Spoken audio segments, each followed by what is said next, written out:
Hello and welcome to PMQs. Graham Hughes, how you all doing this afternoon? No, morning still. I was a minute early. That's unusual, isn't it? Let me just move my mic. Sorry, that's noisy for you. Big shout out to everyone in the chat. We've got Joanna in there. We've got Scott, Billy Kershaw, who was here early. SG as well. Just having a chat amongst yourselves. I like that. You're very welcome. Me Casa as Sukasa. Me Channeler as Su Channeler. Maybe channeler's not the right word. Maybe I just made that up. I don't know. Maybe just took an English word and put an A on the end of it. We're going to go over to the House of Commons now. That was 1 second of worry there where the picture didn't appear. Bridget Phillipson is on her feet at the moment talking about women's and equalities questions. So it's been her and Jess Phillips has also been on her feet. And PMQs will be starting momentarily, I think.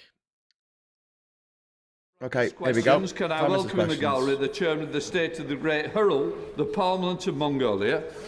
Now we come to Alberto Costa. In the House. Question number one, Mr. Speaker. Question number one. Thank you, Mr. Speaker. Last night I spoke to President Zelensky to discuss progress that President Trump had made with Russia towards a ceasefire, and I took the opportunity to reaffirm our unwavering support to the people of Ukraine. Mr. Speaker, I'm deeply concerned about the resumption of Israeli military action in Gaza.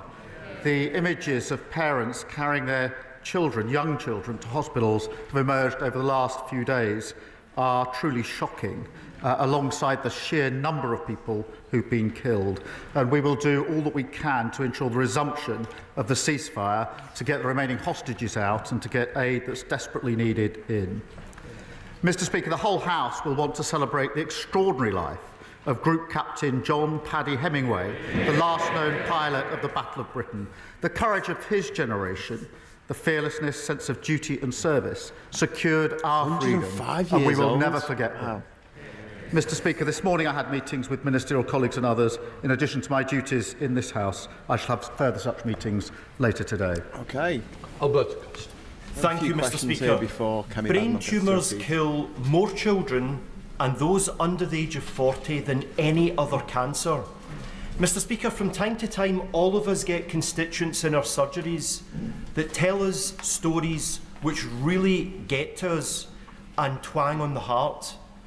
Mr. Speaker, last Friday, Laura attended my Sharnford constituency.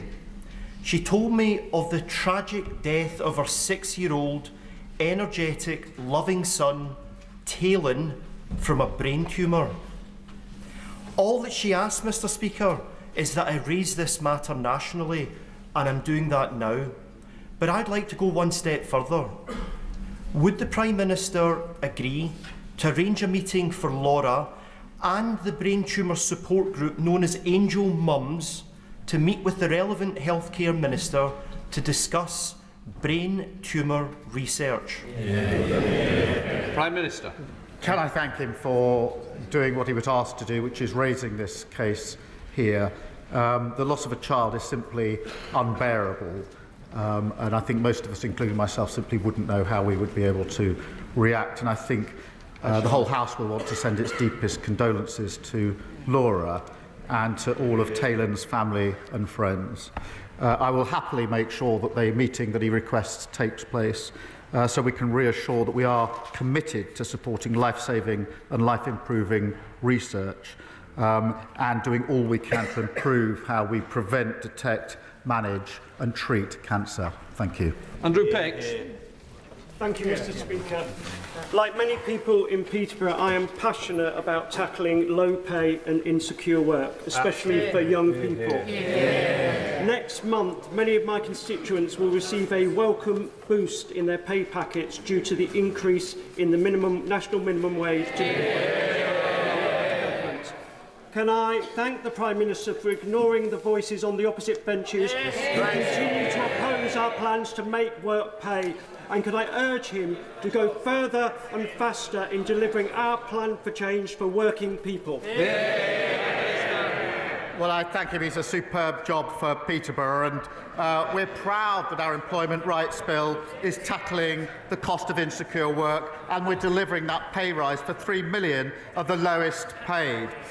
We know the Leader of the Opposition opposes all that. She thinks the minimum wage is a burden and that maternity pay is excessive. It's the same old Tories. They opposed the minimum wage in the first place. They've learned absolutely nothing.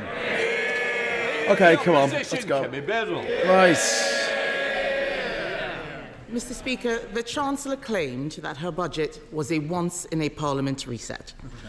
So why are we having an emergency budget next week?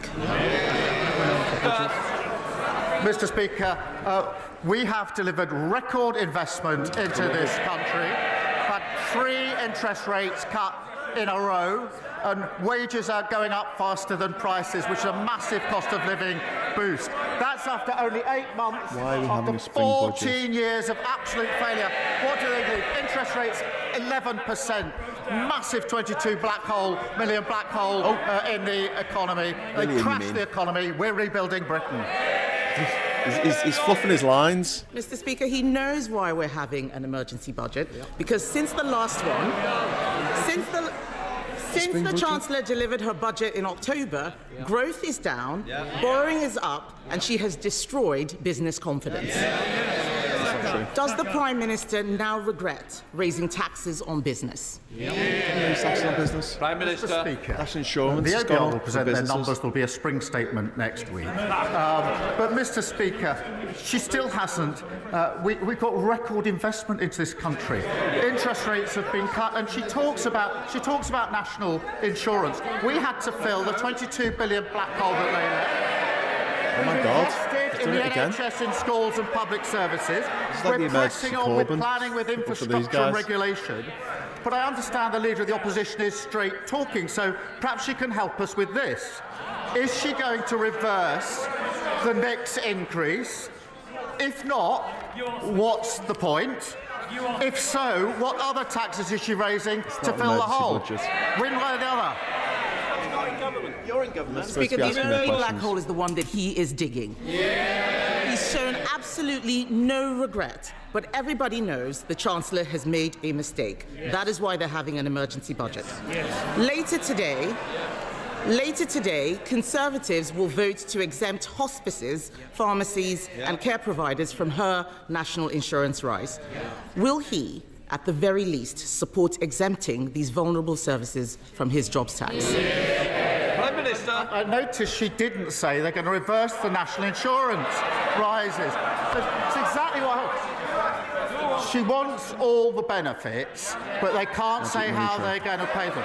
She carps from the sideline, but can't make her mind up whether she supports or doesn't support national insurance rises. We've made provision for hospices, we've made provisions for charities, but we had to secure the economy. We had to fill the £22 billion black hole. God, he said it again. All right, mate, you've got to stop saying this because it's getting a bit silly.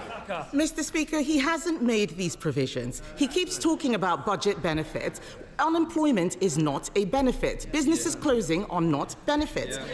I asked him whether he would exempt hospices, even children's hospices, from the jobs tax. He did not answer that question. His MPs know that this could affect end-of-life care. So I will ask the same question again. Will he exempt hospices from paying his jobs tax? It's not a jobs tax. Mr. Speaker, we've already paying the invested people who work there £100 million properly. in adult and children's hospices, an additional £26 million in funding through the Children's Hospices grant, but we can't get away with what we were doing in that budget, the root cause, which was fixing the economy they left so badly damaged. A £22 billion black hole. Said it again! Oh my God! With an Bingo. apology. I've got a line. Mr. Speaker, I remember when he made... Take a shot every time he mentions black hole. I'll be drunk. They want me to answer questions, then we can swap sides.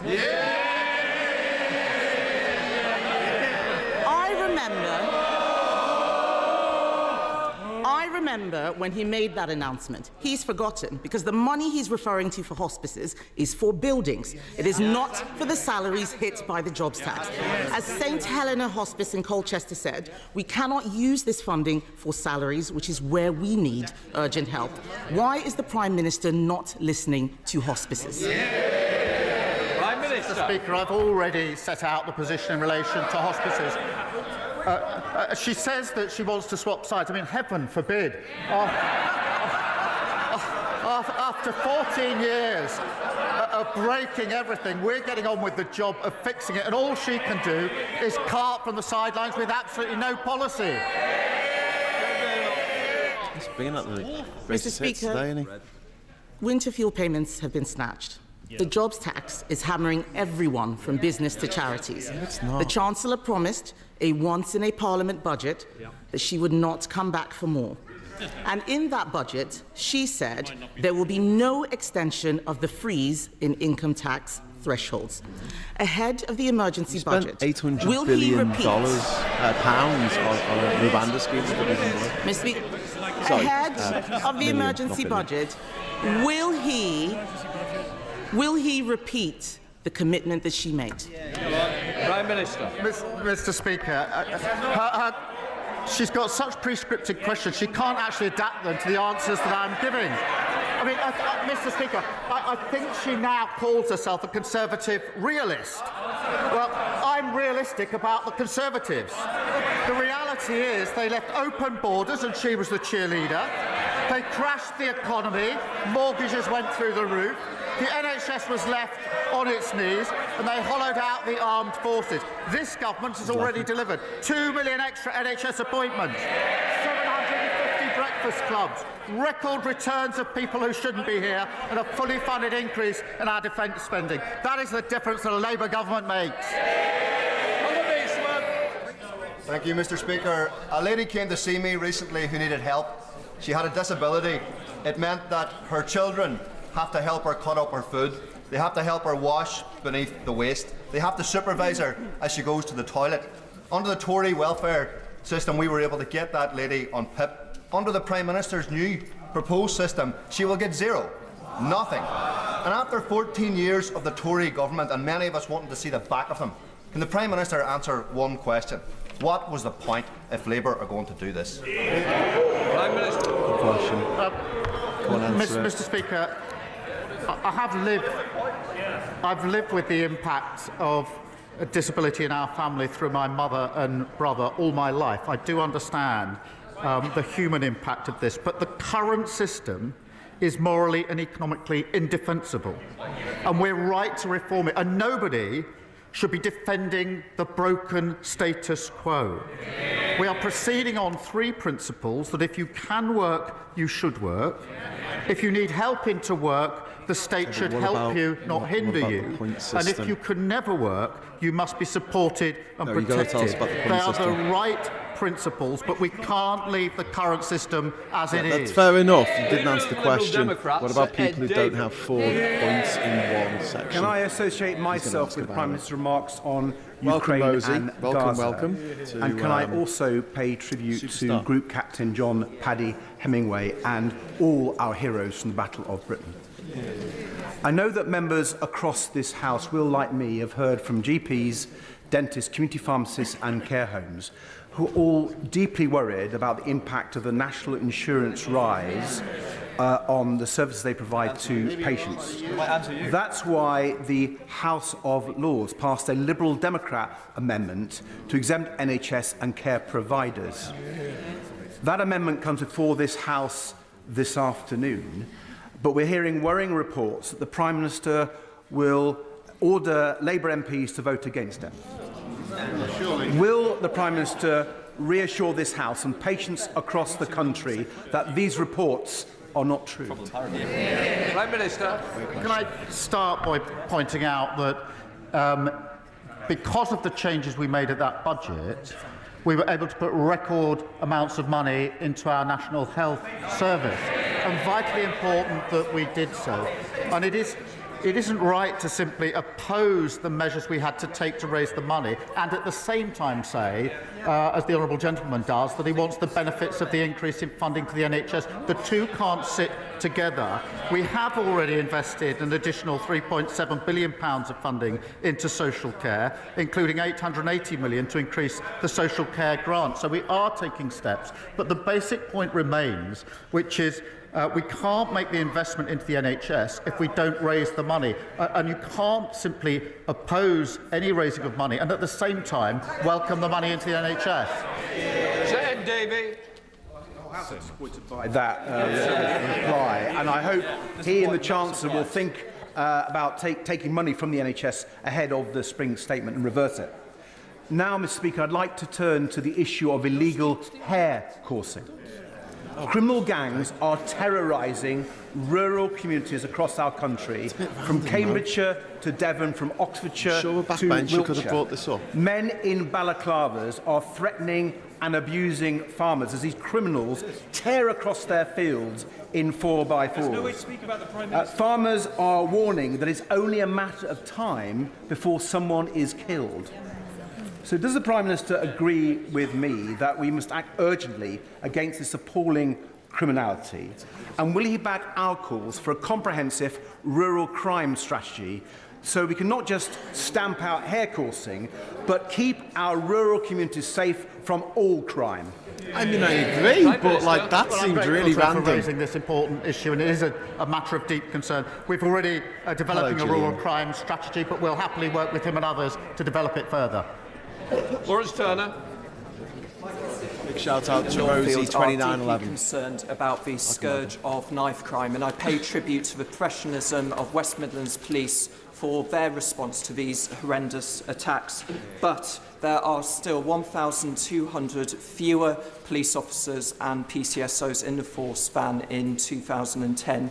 A new bid has been submitted to the Home Office for 150 more officers. Will he look at this issue so that the police can do more to keep our streets today would have been about the benefits? That's what I want to know. Can I join him in commending the West Midlands Police for Kemi Badenoch asked about the spring budget. We are doubling our investment to £200 million towards the recruitment of 13,000 neighbourhood police, giving every community a named officer to help tackle violent crime. And we're currently working through bids with forces to ensure that we do so, and I'll make sure he gets a meeting with the relevant policing minister to discuss. Davey talked about hair coursing. Only column we have a deeply unfair, unequal economic system where vast numbers of people are struggling, yet billionaires are getting richer and richer. Does the Prime Minister really think that the way to tackle this is to put the onus onto older people, children, and now sick and disabled people, rather than on the shoulders of the super rich with a wealth tax, those people who could most easily afford to pay? And if the Prime Minister uses the phrase difficult choices in his answer, please will he specify difficult choices for whom? Well, Prime Minister. Mr. Speaker, we do have a proportional tax system, and we have raised tax on the wealthiest under this government. But her advice would count for a bit more if their manifesto hadn't been a recipe for £80 billion of extra borrowing. That is to do exactly what Liz Truss did to the economy, and that doesn't help any of the people that she's claiming to support. Go with the Greens. Mr. Speaker, I welcome the government's ambitious growth plans for Oxford-Cambridge ARC, which promises to reverse years of decline and transform the eastern region by driving prosperity, creating jobs, and delivering much-needed housing. But does the Prime Minister agree with me that the crowning achievement of this plan would be the establishment of a world-class theme park in Bedford Borough? It would transform our local economy, create thousands of new jobs and opportunities, and elevate Bedford as a national hub for leisure and tourism. Prime Minister. Well, he's right to raise this important project, which we are working for, and it's vital that we do unleash the potential of the Oxford-Cambridge corridor and, of course, Bedford by generating growth, jobs and opportunities. And we're doing that by speeding up the delivery of new infrastructure projects, slashing red tape and getting Britain building. Thank you, Mr. Speaker. Many of my constituents have approached me about the inadequate treatment of young people's eating disorders. This year, despite a 30% increase in referrals, the majority of ICBs have cut real-term funding. Currently, as I've seen in my own family and my weekly surgeries, those who reach out for treatment are told, in effect, come back when you're thinner, increasing both the human and financial costs of treatment. Does the Prime Minister agree timely intervention is critical, and will he meet with me to discuss how we fund it? Prime Minister. Well, he's right. Too many people with eating disorders are not getting the treatment that they need.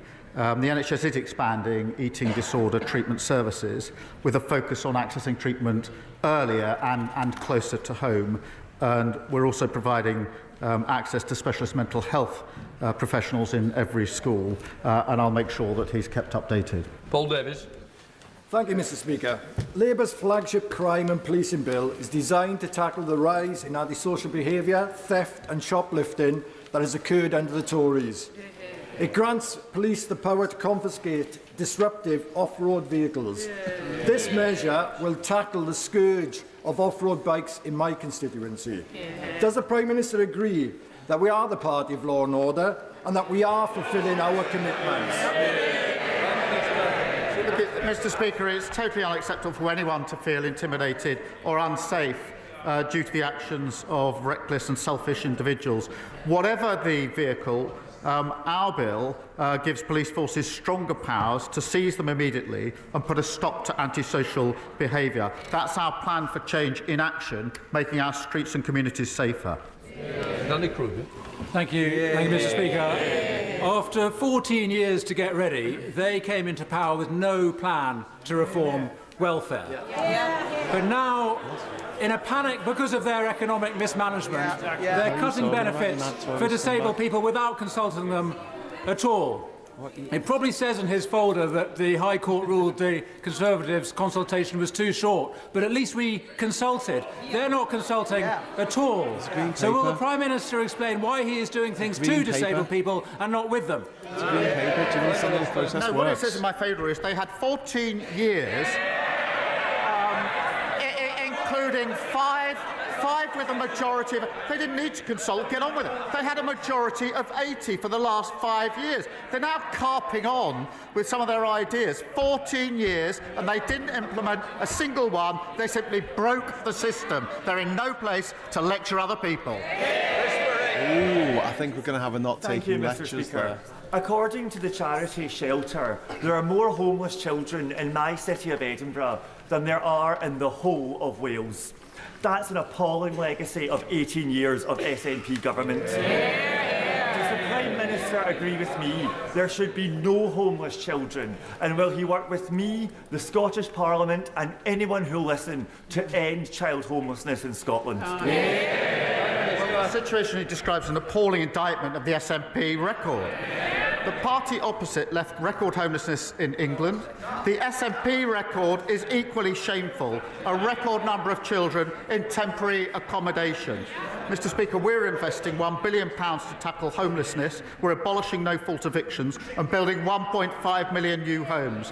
Meanwhile, the SNP have cut their affordable housing budget. They've had the largest settlement since devolution. They've got the power, the money. Now it's time they started delivering.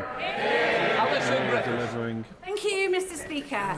This morning, I received an email from Santander informing me that both the Bognor Regis and the Rustlington branches in my constituency are set to close, with 4 other bank branches shutting across the constituency in 2023 alone.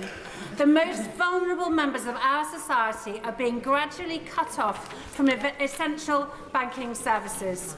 Small cash-based businesses will also struggle to deposit their takings, faced with the added burden of travelling to Chichester or Worthing, making it even harder for them to operate. So what decisive action is the Prime Minister taking to guarantee that people and businesses in my constituency and across the country are not left without access to cash and vital banking services? Mr. Speaker, we are rolling out 350 banking hubs across all communities, and I'll happily arrange for her to have a meeting with the Minister to discuss how that might affect her constituency. Mr. Speaker, thank you very much. Firstly, I welcome the Prime Minister's announcement of £200 million from the National Wealth Fund for the industrial future of Grangemouth. But today, I want to ask specifically about the workers facing redundancy. Given the assurances from the Prime Minister on the 18th of February and repeated by Anna Sarwar, the Scottish Labour leader, as recently as the 4th of March, can the Prime Minister confirm that the guarantee given on 18 months pay protection for all of those workers losing their jobs due to the Grangemouth refinery closure will be honoured, including those shared services workers, and say how the payment can be claimed by all those affected? Prime Minister. Well, Mr. Speaker, Petroenius have said that every employee made redundant will get 18 months full pay. The Project Willow report that's come out today says how we can support a sustainable industrial future for Grangemouth, which is incredibly important, delivering jobs and economic growth. As he references, I've announced £200 million through the National Wealth Fund to secure the site's long-term future, and of course that's backed by the £100 million Falkirk and Grangemouth growth deal, which is training and the training guarantee to support workers into good jobs. They're all the actions that we were taking on this very, very important issue. Thank you, Mr. Speaker. Today, the House of Lords considers the infected blood compensation scheme regulations, which diverge from the proposals of the inquiry report and the government response. The regulations introduce new exclusions, treat victims inconsistently and downgrade some previously agreed awards, such as that to my constituent Owen Saville. Will the Prime Minister remember the promise made to victims like Owen and think again? Well, the victims of this scandal have suffered unspeakably, and I'm pleased that at the budget we set aside the £11.8 billion to compensate them in relation to this appalling scandal. I would gently point out that the party opposite was committed rightly to this compensation but didn't provide a single penny in the column to pay for it. The Infected Blood Compensation Authority has been established and began to make payments last year. Over £1 billion interim payments have been made, and we do remain completely committed to cooperating with the inquiry and acting on its recommendations. Liz Kendall. Thank you, Mr. Speaker. Everyone is talking about Adolescence, the series by Knowsley's own Stephen Graham and Christine Tamarco. It highlights online male radicalisation and violence against girls.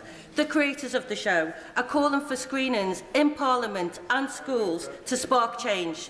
So will the Prime Minister back this campaign to counter toxic misogyny early and give young men the role models they deserve? Prime Minister. Yes, and at home we are watching Adolescence with our children. I've got a 16-year-old boy and a 14-year-old girl, and it's a very, very good documentary to watch, or drama. This violence carried out by young men, influenced by what they see online, is a real problem. It's abhorrent, and we have to tackle it. We are putting in specialist rape and sexual offences teams in every police force, doing work on the 999 calls. But this is also a matter of culture that I think it's important that across the whole House we tackle this emerging and growing problem. Helen Maguire. Thank you, Mr. Speaker. The Liberal Democrats have long called for a UK-EU youth mobility scheme, and polling has repeatedly shown that the majority of Brits support this idea, including my constituents in Epsom and Ewell. A well-structured and controlled scheme would show that the government is serious about providing opportunities for young people and backing British business. So will the Prime Minister stop sitting on the fence and finally commit to a youth mobility scheme? Well, Mr. Speaker, we are working closely with our European colleagues and the EU in particular, and we are working to a reset of the relationship. We won't be returning to freedom of movement. I've made that repeatedly clear, but we're making good progress. Irreverent. Thank you, Mr. Speaker. The previous government failed to properly support further and adult education over the last 14 years. And in contrast, the Prime Minister's personal commitment to technical qualifications has been encouraging. Last year's budget provided a welcome boost to some parts of the sector, but need and demand is outstripping available funding. Skills are crucial to the government meeting its missions to deliver economic growth, build 1.5 million homes, and to transition to a green economy. Can the Prime Minister provide reassurance that the funding model will be reviewed so that we won't see colleges having to turn people away who want to gain the skills that our country so desperately needs? Prime Minister. Well, she's right. Further education plays a critical role in giving young people the skills and confidence that they need, and of course the training we need for the future. We are investing £400 million on education for 16 to 19-year-olds this year, and our levy-funded growth and skills offer will create jobs in key industries, and I can assure her that the funding will deliver enough places for young people. John Cooper. Speaker, thank you. Large spending announcements for defence would make you think that Britain is marching us to war, but the MOD is bimbling along with procurement systems better designed for peacetime. Will the Prime Minister use his good offices to bring British industry into this fight, and quickly? Prime Minister. Yes, but they did leave a bit of a mess that we are clearing up, having hollowed out our armed forces and having not made the necessary investment that we needed in our defence. We've announced the largest sustained increase since the Cold War of 2.5% by 2027 and 3% in the next Parliament, subject to economic circumstances. So yes, we are getting on with the job and clearing up the mess that they left. Thank you, Mr. Speaker. My constituency, Stratford and Bow, has the greatest number of high-rise buildings with dangerous cladding in the country.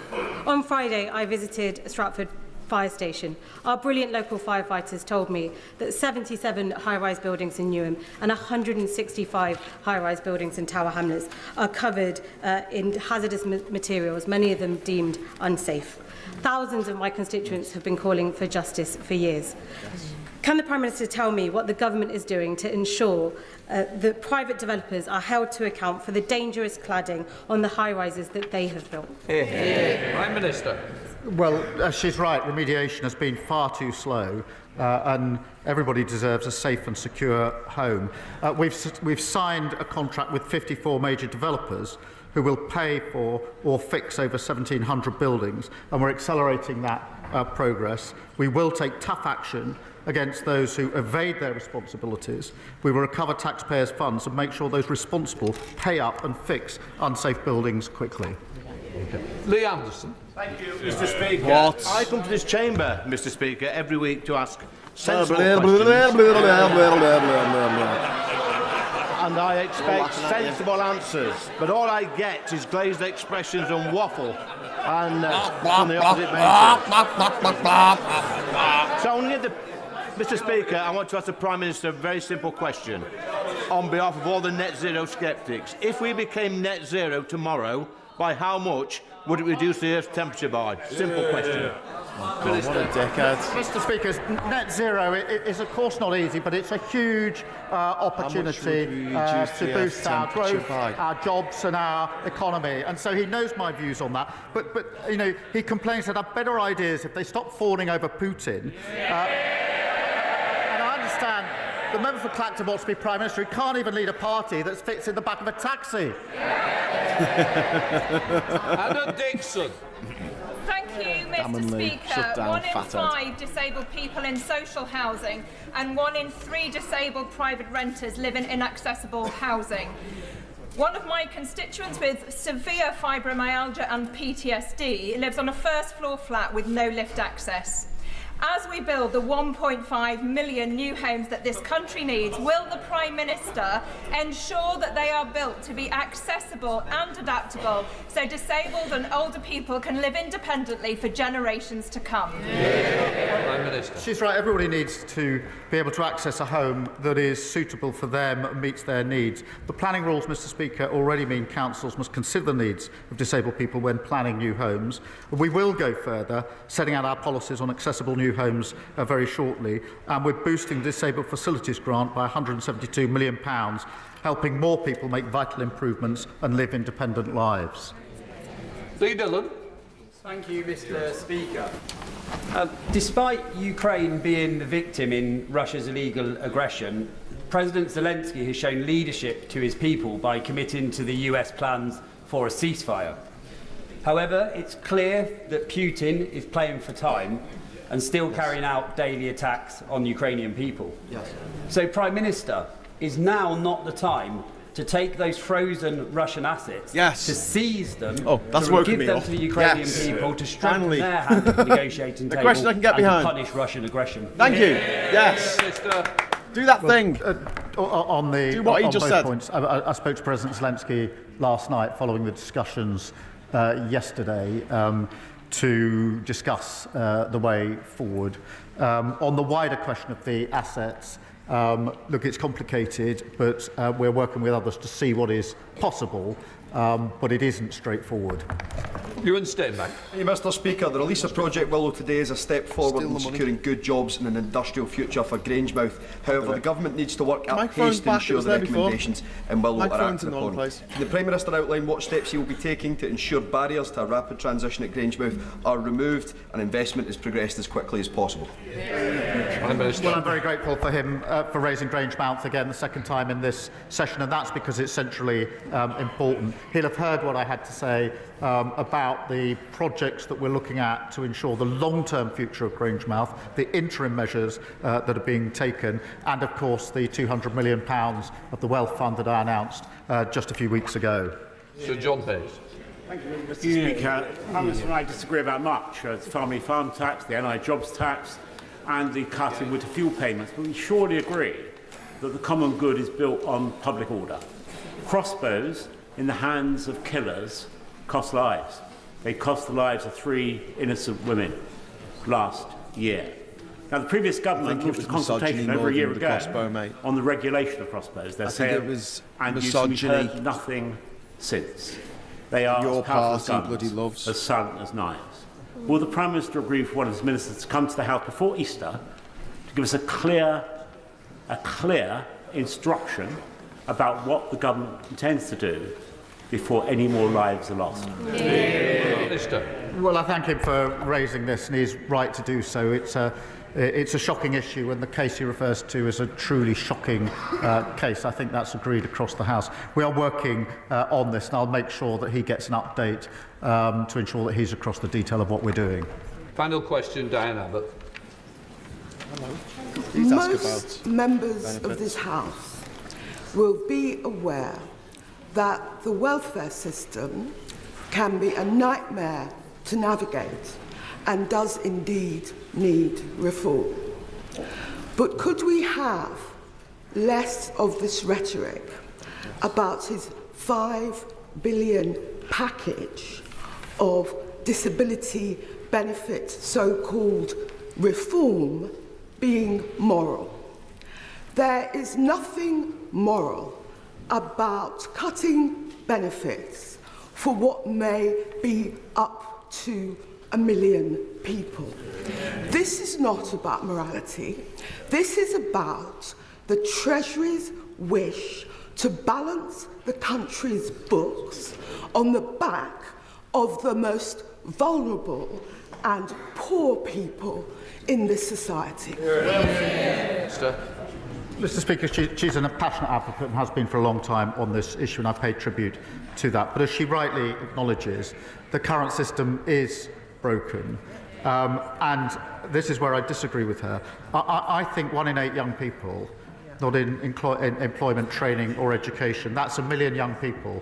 I think that's a moral issue, Mr. Speaker, because all the evidence suggests that someone in that situation at that stage of their life is going to find it incredibly difficult ever to get out of that level of dependency. That cuts across the opportunity and aspiration. It's the root of my values and Labour values about how we take working people forward. So I do see it as a moral issue. I'm not going to turn away from that. I am genuinely shocked that 1 million people, young people, are in that position, and I'm not prepared to shrug my shoulders and walk past it. That completes Prime Minister's questions. Okay, we've completed Prime Minister's questions. So I liked the final question there about dialing down the rhetoric around benefits and those people who rely on them to just have a halfway decent life. I'm presuming the Green Paper will have amendments as it passes through both houses, says Sean. Yeah, of course it will. I mean, this is something that's gonna jog on for a while before it's all set in stone. But I'm really upset and really pissed off at the way that the Labour Party have dealt with this. Something that I felt was unforgivable was just the run up to the announcements made by Liz Kendall yesterday, in which Labour were not saying one thing or the other. 1 minute they were going to freeze PIP, the next they weren't going to freeze PIP.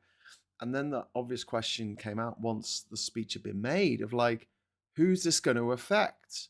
And you've got millions of disabled people now who are like, is this going to affect me? And if you're going to make a statement like that, you've got to be really clear and say to people, yeah, you might be affected by this. Don't worry, you won't be affected by this. And make that very clear from the outset. And also make clear, as Sean said, this is only a Green Paper. It's got to get through Parliament. It's got a long way to go. It might be several months before it actually, it's the law of its government policy. It's actually going ahead. Nothing's instantaneous in our parliamentary system. But the fact that they haven't done that, I just think is reprehensible. The fact that they haven't told people exactly who's going to be caught out by this, if they're going to be receiving less benefits in the future. There were people calling up on James O'Brien's show this morning on the first hour, like really, really scared, almost in tears at what might happen. And I think it's just, Labour need to do better. Labour need to do better. They're supposed to be the party of working people, but they're also supposed to be the party of compassion, the party of empathy, the party who actually gives a shit. And Keir Starmer, God love him, he's not very good at the common touch. He's not very good at getting stuff across to people in a way that sounds sincere. I'm not saying that he's like Boris Johnson to me or Donald Trump. Like nothing they say is true. But the thing with Starmer, although he often speaks, tells it like it is, and actually no, he doesn't tell it like it is because he's very, very much he wants to tell the truth. He always wants to tell the truth. He wants to be truthful, and when he can't tell the truth because politics, then he'll tie himself in knots, not answering the question that's being asked, and it makes him look a bit sly. And the fact that he sounds like a slightly more boring version of the John Major puppet from Spitting Image. Hello, my name's Keir Starmer. I've got some exciting policies to show you. Would you like to step inside my shop and I'll show you my exciting policies? He just looks kind of sad. He looks harrowed. He looks worried. He doesn't. The thing about Trump voters and the thing about Boris Johnson voters and the thing about Nigel Farage voters, those clowns, those asshats, right? They make the people who vote for them feel good. They make them feel better about themselves because they're horrible little small-minded racists, and having this person being the jovial guy who's like cracks jokes and this sadistic little fuck, they think, oh, I'm not alone. I'm part of something. And it's a big mistake that we make on the left all the time is we often put I want to say we say we want people in charge who are competent. Yeah, absolutely. But we can't sacrifice, and this is going to sound really shitty. Please don't clip this and say, Graham said this really stupid thing. Right. We can't sacrifice charisma entirely on the altar of competence. There, I've said it. I want a competent leader, but I understand that we live in a democracy, and for leaders to do well, they have to have a bit of charisma about them.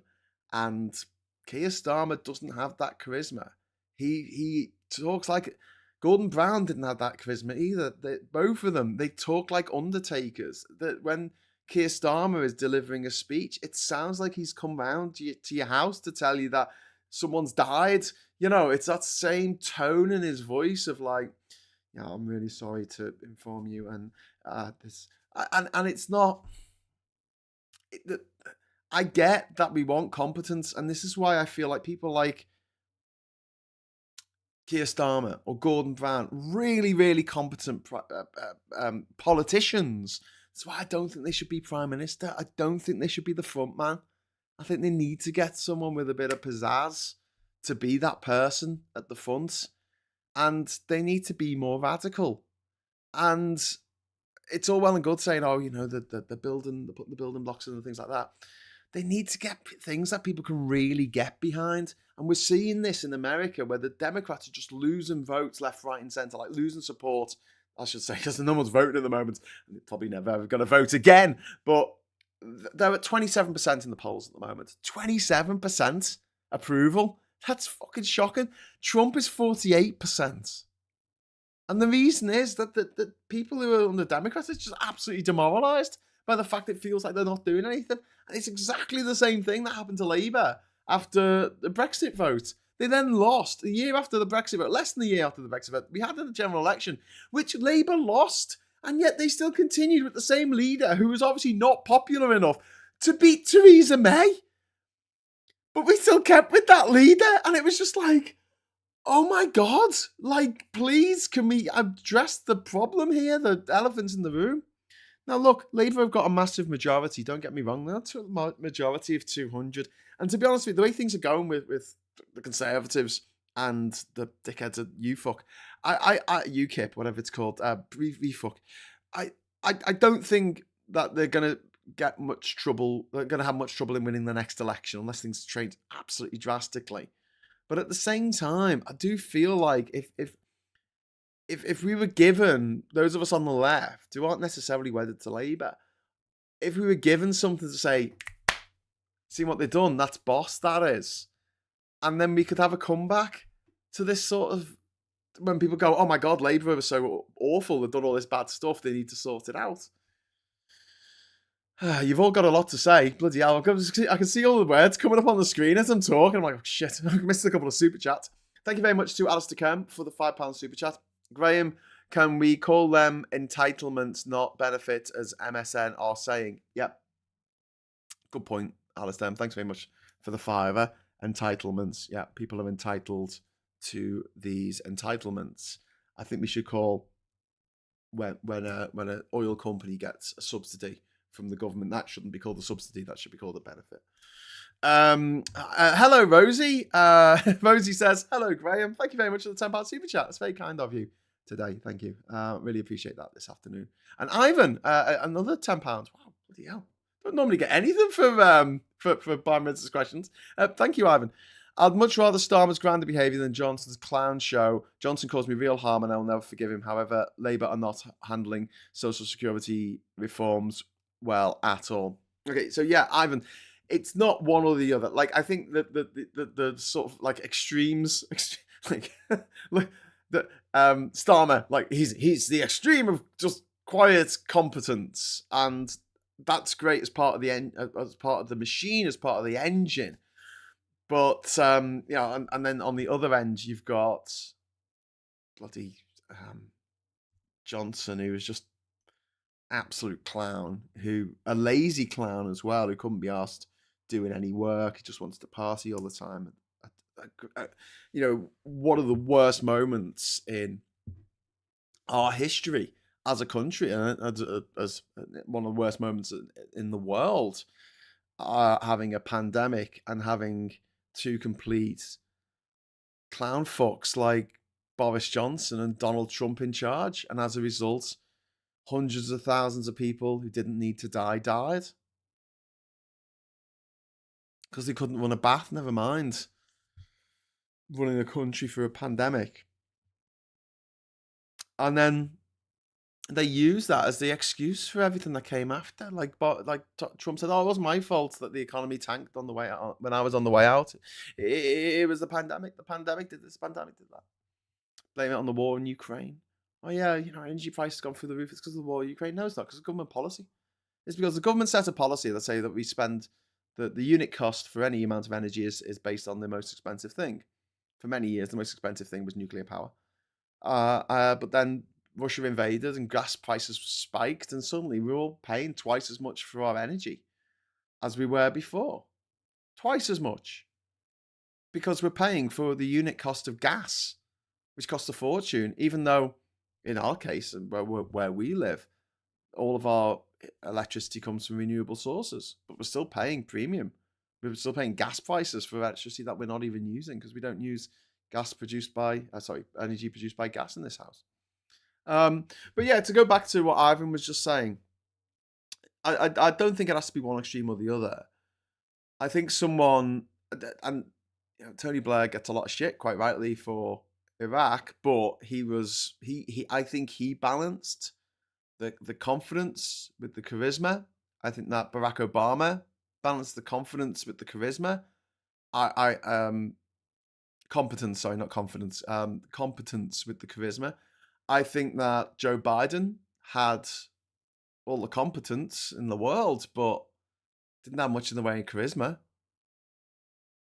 Hillary Clinton, she's a charisma vacuum. I mean, just on paper, she's the best qualified candidate for president that there's ever been.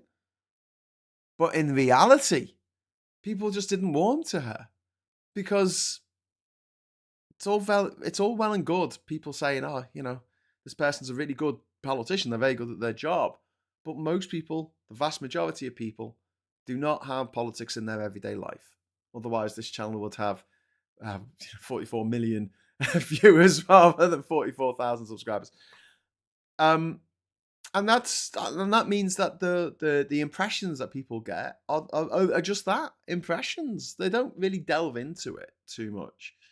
Having said all this, look, I'm not saying that the Starmer needs replacing as leader of Labour. I do think, as you know, the Labour comms need to be improved 1,000,000%, and that's not that's not real. I told you 1,000,000 times, Graham. Do not exaggerate.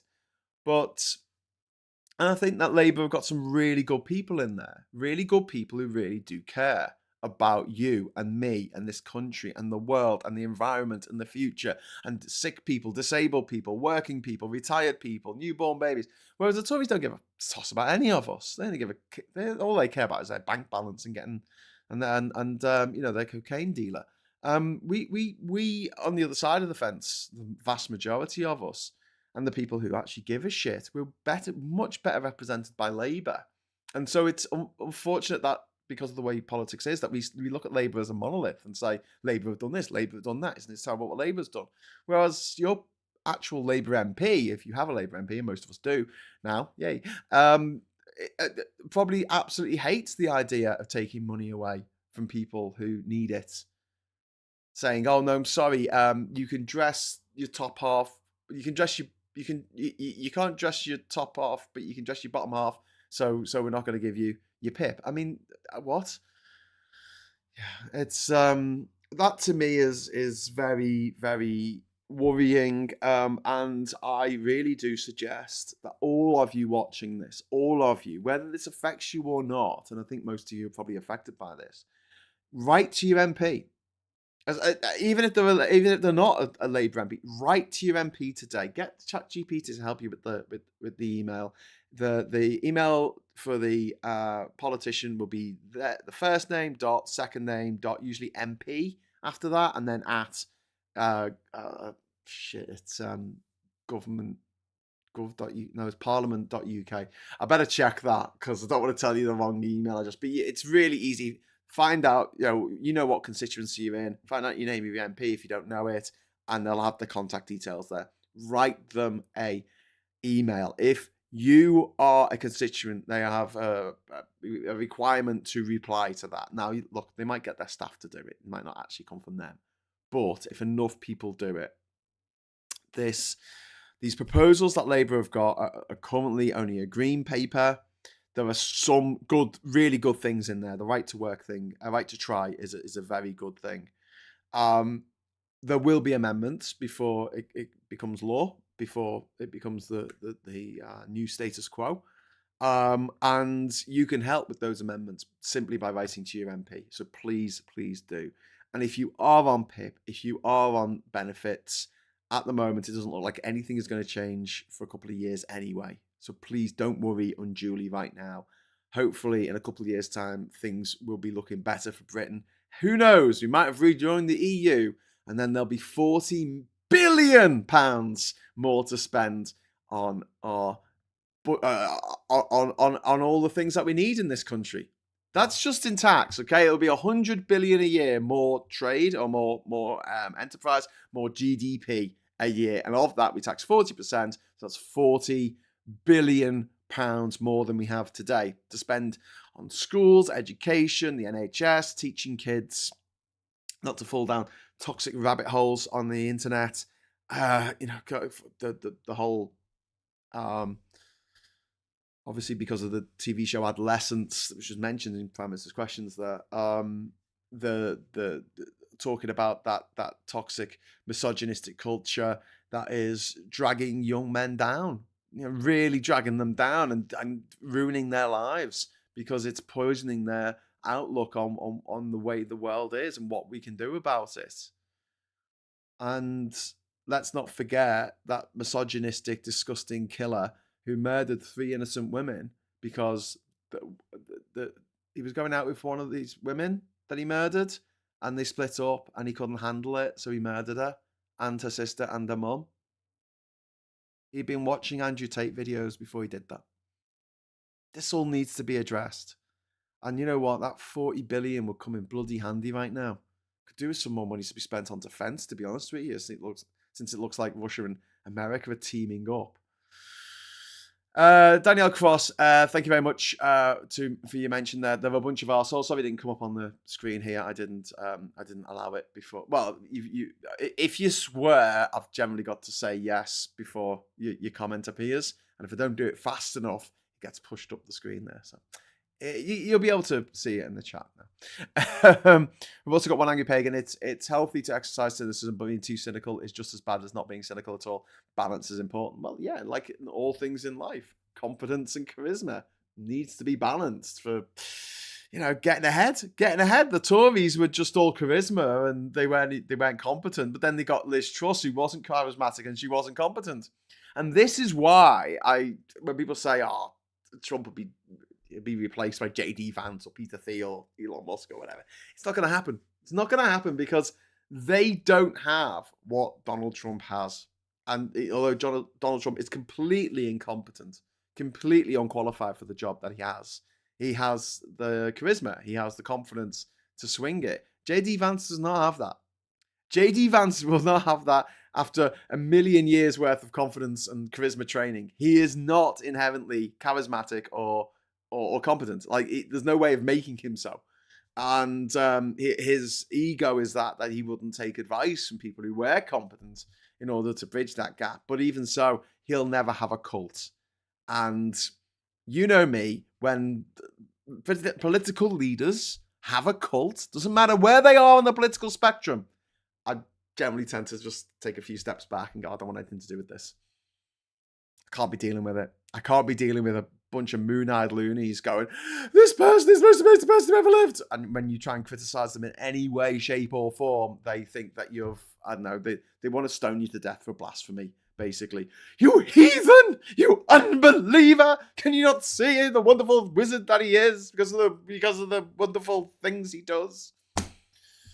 Yeah. One day the Tories will be begging us to go back into the EU, says Sean. I don't doubt that.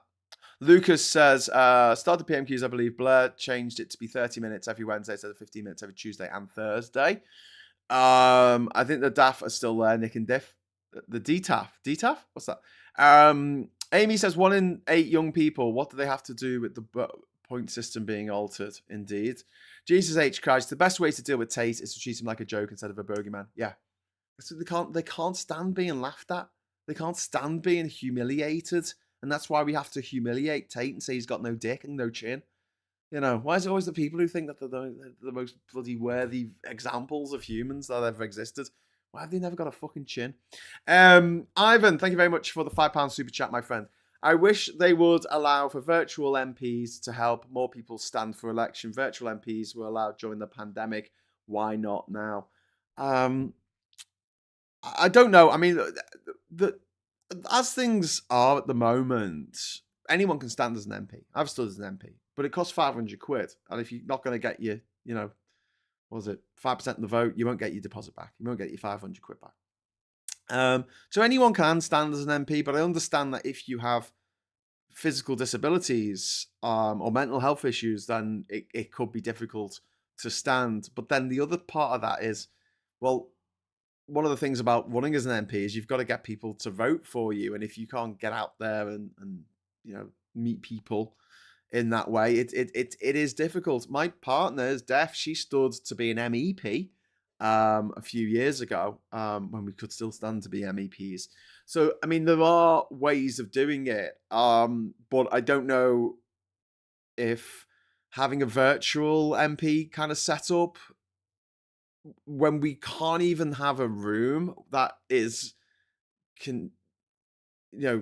that helps with actually having conversations and having actual dialogue between different people. We have a room where they just argue that it's like the benches are set against each other to have a debate in the middle, to just scream at each other over the middle bit. The actual architecture, the geography of our political system in that way is mad, and it's ableist. Don't get me wrong, it's absolutely ableist, and there's still on the books. You got to believe this. Still on the books in the UK. If it says if you are deaf, you cannot stand as an MP. Everyone ignores it, but it's still there. No one's taken the time to get rid of that rule. If you are deaf or dumb, that's what it says because it was written in the 1800s. If you're deaf or dumb, or deaf and dumb, you cannot stand as an MP. Ivan, the politics social support badges. Commander says you'll beat the posh bastards. That's why. Well, that's it. I mean, if you're part of a political party, you're much more likely to get elected as an MP than being an independent. Famous people can get in an independent, and there's a constituency where there's a particular hot button issue, like a hospital's closing down, it's a single issue that a candidate can run on. Yeah, you can become an independent MP that way. But the vast majority of MPs get in as part of a political machine. People vote for the party rather than the person most of the time. And that might not be the way it should be, but it's the way it is. I would like to see more people from diverse backgrounds getting into politics. It does upset me how many people, especially in the Tory party, come from very posh, privileged backgrounds and never walked a mile in anyone else's shoes and never will. However, a lot of things I think have got to change, and I would like our democracy to modernise. I really would, and I'd like to have proportional representation. I'd like to have a complete overhaul of our political system of how things work. However, and I'm going to feel like an absolute dick for saying this, but I can see why Labour don't see it as a priority right now. Because they're like, the economy's in the shitter. We're gearing up for World War III. Trump in the White House, Putin in the Kremlin. Like, we're in trouble here. Like, we need to band together with our allies, with the coalition of the willing, the European countries, Canada, Australia, New Zealand, etc. And we need to fend off this foe, this existential threat to all of us, not just the people on this island, but people all over the world. So that they're seeing that as a priority. And time again, when we talked about voting reform, political reform, when it comes to who can stand as MPs and being able to change the way things are done in Parliament, Labour people I've spoken to a lot of Labour MPs, have said, we would love to do that. They all say, yeah, that's something that needs to be done. We acknowledge that. However, it's not a priority for people on the doorstep. And they're right. It's not a priority. I've knocked on all the houses around where I live in different villages here in Durham, sometimes with my MP, Mary Foy, sometimes just with a group of us. canvassing for Labour, and no one, not one person in the years I've been doing that has ever said, oh, do you know what? Voting reform, that's what we need. That's my number one priority. It's never that. It's never that. It might be the NHS, education, law and order. It might be buses. Buses are a big thing. Public transport. It's never voting reform. So, although I want it, I'd love to see it. I can't see it being a priority for this government. It's not in their manifesto. Maybe it might be in the next one. We'll have to see what happens over the next 4 insane, topsy-turvy years of Trump being president. If he lasts that long, because who knows, maybe he won't. Just like evolution, democracy is a messy process, says one angry pagan. You're right. Democracy is ruled by the people, and people are contradictory. People make mistakes. People find different ways of doing the same thing. People find ways that work for them that don't work for other people. There's no one right way of democracy, and it's one of the really good things about democracy. And it's why it always used to wind me up back in the day when people would say about countries in the Middle East, they're not ready for democracy. Countries in Africa, they're not ready for democracy. And I'd be like, fuck off. Just like that particular system, people aren't ready for it. And I'm like, maybe they're not ready for a constitutional monarchy because that's a mad system. Maybe they're not ready for a presidential democracy like what they have in America because that's a mad system. But maybe they're ready for a referendum-led democracy like what they have in Switzerland. Maybe they're up for a unicameral system like what they have in, I don't know, Iceland. Maybe they're up for a system that works for them. But it is democratic, and you can get rid of these motherfuckers if you don't want them in power. People can turn against them and say, no more of you. Goodbye. Get out of office. And then put them on trial for the crimes they've committed. There you go. There's your democracy. But I always found that like a very elitist, usually white elitist thing to say. Like, oh, people from these, poor countries, they're not ready for democracy. Yeah, I think everyone's ready for democracy. Thank you very much. I think people would like a bit more democracy and a bit more transparency and a bit more freedom and a little less oppression, a little less opposition leaders being jailed, or in the case of Russia being thrown out of a window or poisoned with Novichok or blown up in a fucking plane. So yeah, one angry pagan's right. It's messy. People are messy. Things are messy. Anyway, right, I'm going to get going now. So thanks for joining us at PMQs. And I'll be back at 6 o'clock tonight. Let's say thank you for everyone in the chat. Thank you for the super chats. And until next time, I'll say hello, good evening, welcome, and goodbye.